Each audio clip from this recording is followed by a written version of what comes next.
Very excited to have Charean Williams on the show, another legend. We got a show full of legends today. Nothing but legends on this show. Welcome to the show. She knows all things football, all things Texas football. And I want to start, Charean, with TJ's Dallas Cowboys. He's already pre-gaming for his Super Bowl party right here in Los Angeles. Is he a little premature, you think? Well, first, I'm disappointed I'm not in the studio with you guys because it sounds like you're having way too much fun with drinks and everything else going on. So a lot of fun there. I think the Cowboys have a chance because I think their defense is going to be better. I think that's the key for them. Offensively, we know what they have, right? Now, I do think there's a little bit of concern, despite what the Cowboys have said publicly about, there's no concern with Dak's shoulder. It's going to be fine. I think there's a little bit of concern there with the strain, and it's early. I get it, but I would like to see him play in the preseason to take that hit. That would be the next step for him to get through that hurdle of, all right, I've taken off and run and gotten hit, and my ankle's fine and all those things. And he says he never thinks about it anymore, and I get that, since Cinco de Mayo when he went out and danced, and that was a good sign that he was able to do that, and I do think he's 100% and all that, but there is that hurdle to clear, right, that mental hurdle of really taking that first hit. So I would like to see him play some of the preseason, and I don't know with his shoulder injury, we'll see. Again, it's early. He wasn't going to play in the Hall of Fame game anyway, but we'll see what happens, but I would like to see him play in the preseason. So I do think there's a little bit of concern there, but I do think they're better. They've certainly got a chance to win the NFC East. We know how bad it was last year. I think they got the best quarterback in the division. So they have a chance to do that. And once you get to playoffs, you never know what's going to happen. And they haven't been, we all know the history, haven't been back to the championship game since 1995, which was the last time they won the Super Bowl. So it's been a really long time. But this does look like a pretty good team on paper. We know what that equals out to, not very much once the season starts. But I like the looks of things that they've done this offseason and during training camp. Charean Williams joins the show, Pro Football Talk. You can follow her on Twitter at NFL Charean. Ben Lyons in for Rich on the Rich Eisen Show. And I bring up your Twitter, Charean, because I think you've had the tweet of this young football season. You called out young players yesterday or 2 days ago now. If you're a young player seeking to make the team, you do not leave the field until everyone else has. You certainly don't leave the field before the quarterback, with the video of Dak Prescott running wind sprints, calling out the next generation, Charean. I like it. Well, that to me said more about their young players than it said about Dak Prescott, right? He's out there running extra wind sprints after practice. If he's out there, your butt better be out there if you're trying to make the team. I mean, I don't care. I don't care how tired you are. I don't care that your other position group's gone in. I don't care. If the starting quarterback's out there running wind sprints after practice, you better be out there. You better be seen by those coaches. And one thing I really liked about Kellen Mond, of course, I'm an Aggie, so I've seen every game that Kellen Mond has played in his career. But with the Vikings, he was the first guy on the practice field every single day before he got COVID, of course. But first guy on the practice field, I loved seeing that and was not surprised to see that. But that's what you want to see from young players. You need to be out there well before practice, and you can just stay after practice until the last guy's gone, certainly before the quarterback's gone.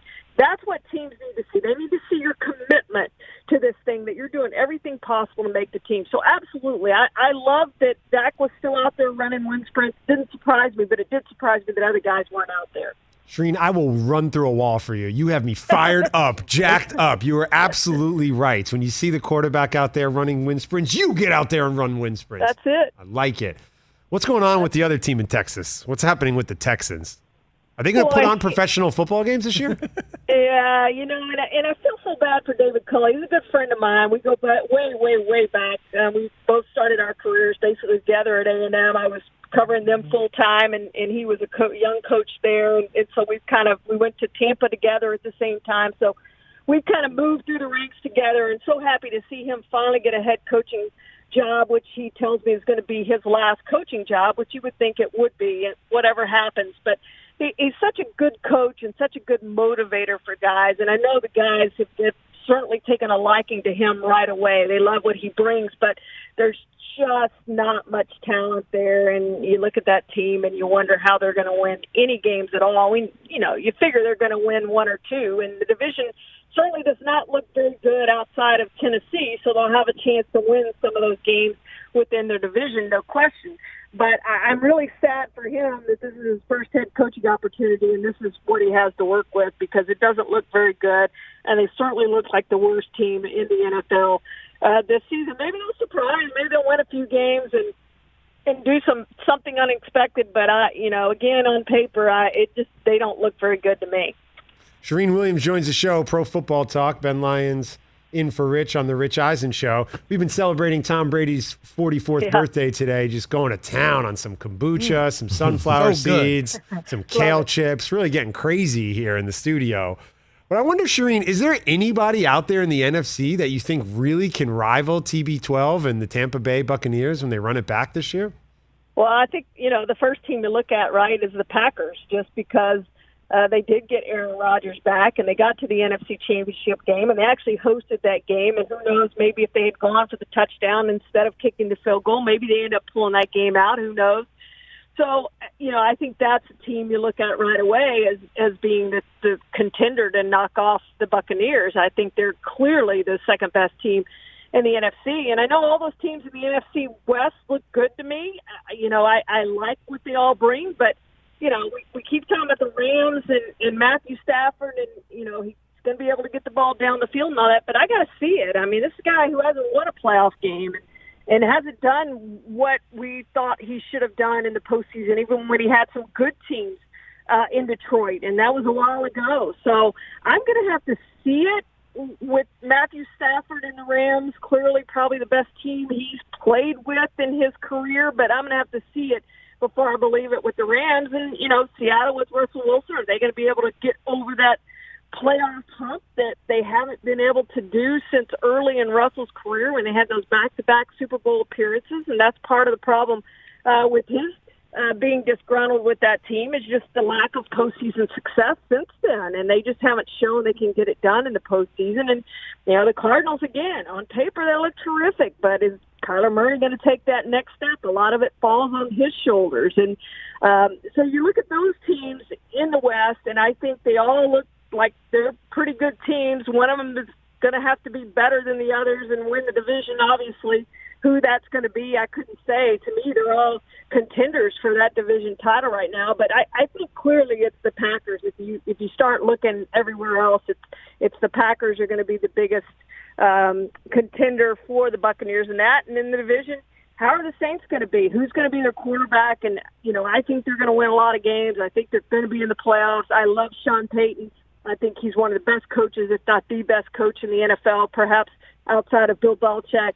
But, how's the quarterback situation going to be? And, again, that's just a big question mark. So, to me, the Bucs and the Packers, we start talking about question marks. Those are the two teams in the NFC that you go, they don't have a whole lot of question marks. Like, we know what they are. These other teams, we don't know what they are. And maybe one of them turns out to be great and has a terrific season.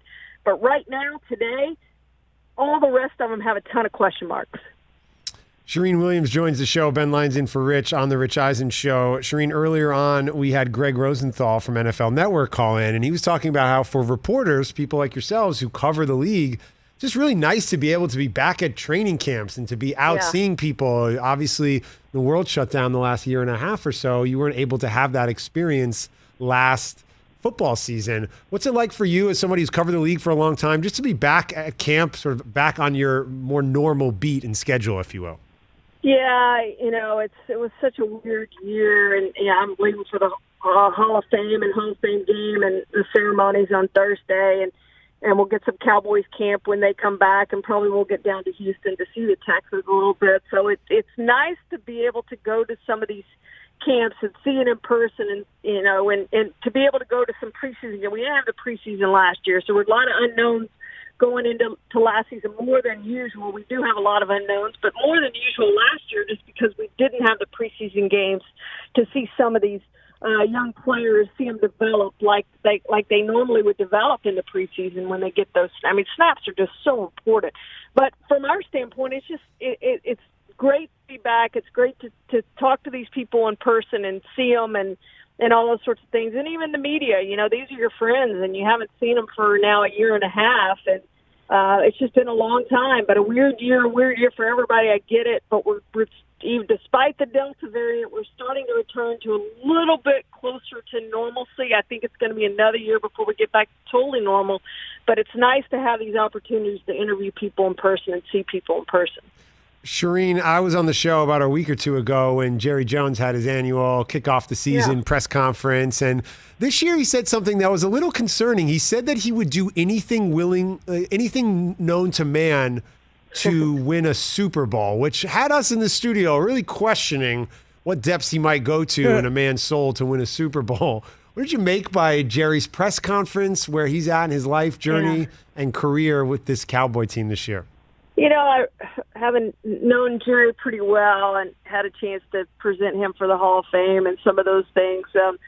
You know, I think he's seeing the end, and he knows that, you know, just based on his age, he's not going to have a ton more chances. We talk about windows all the time. His is a little different window for different reasons, you know, because of his age. And he sees that thing closing a little bit each year. You know, it's inching. None of us know how long we have, but his window obviously is inching down each year. That's a year that he doesn't win another Super Bowl that's gone by. And there's one fewer years that he gets a chance to do that. And again, it's been 1995 since they were there and won one, and he never in a million years thought it would take that long to get back to a Super Bowl. And who knows, maybe he never gets back there. Maybe his team never gets back there before he's gone, and I hope they do. I hope he gets to see that and gets to win another one. There's nobody quite like Jerry in the NFL, but I do think that's a big part of how emotional he was. There is one thing I know for a fact that he wouldn't give up to get a Super Bowl, and that's that gold jacket. That means an awful lot to him, and he said it a couple times that he wouldn't give up his spot in the Hall of Fame for another Super Bowl. But as my husband has pointed out, if he won another Super Bowl, then he would get back into the Hall of Fame with 4 Super Bowls on his resume. So I think he'd be safe there. But, yeah, he'd write a check for however big it took to win a Super Bowl if he could do that. Charean Williams joins the show, Pro Football Talk. You can follow her on Twitter at NFL Charean. Something we've been talking about all week long with the various reporters who have been kind enough to share their expertise, their insights to make us better and smarter here on the Rich Eisen Show. Something we've been talking about with them is who would do well in a survivorless situation for NFL reporters, NBA reporters? Are you comfortable building a fire? Do you think Ed Werder could build a fort? Who do you think would do well in NFL Survivor for reporters? Oh, man, that's a great question. I probably wouldn't survive very well. Like, I love my showers and being clean in my own bed, and, like, I am not a camper. It would have to be somebody who really loves sleeping in a tent and being out in the wilderness. I just don't think I could do it. You know, Jimmy Johnson went on Survivor, and that was a goal of his to go on and do that. So, I don't know that many of us in the media would be good at that, to be honest. To be totally honest about it, I don't know that many of us would survive. It's probably we would probably all starve to death for sure. Yeah, I don't think Mike Florio could hunt a squirrel, and so I tough. wouldn't want Mike on my team on that. I mean, he's from West Virginia. He might. Yeah, it's true. He might already be very comfortable. He might know which type of squirrel is the best squirrel. Who knows? That's a good point. Charean, we appreciate you coming on the show. Thank you so much for spending some time. Thank you, guys. Hey, you watched all the way to the end. Thanks for that. Watch more right here.